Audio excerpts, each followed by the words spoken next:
Hammaga salom do'stlar. Sizlar bilan men Azbek Roblox. Bugun biz sizlar bilan Counter o'yinini o'ynaymiz. The Kill for Group 2.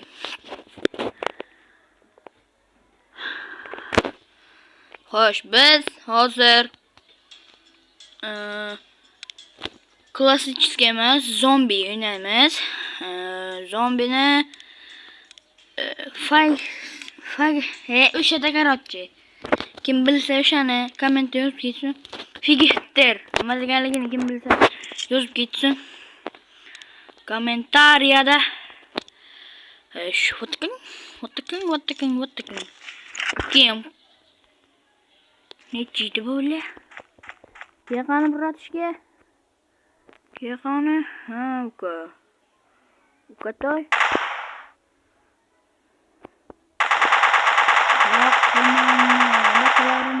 Hurmat qilar edim.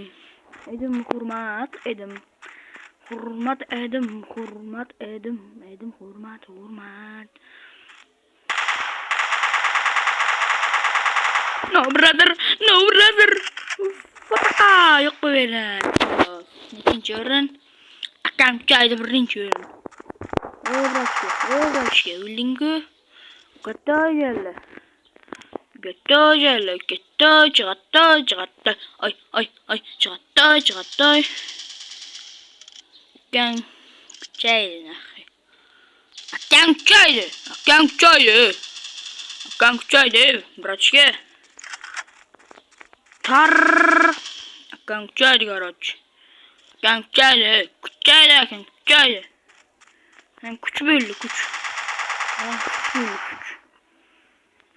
No, what the fuck?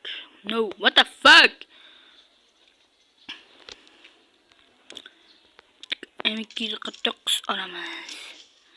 Libon olaman. Ay, блядь. Enang seni. Mashu o'lmaydi bu.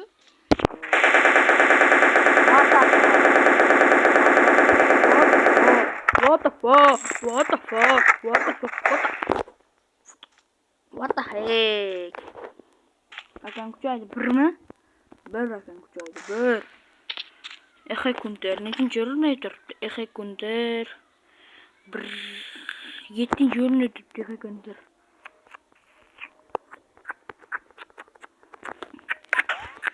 Novi round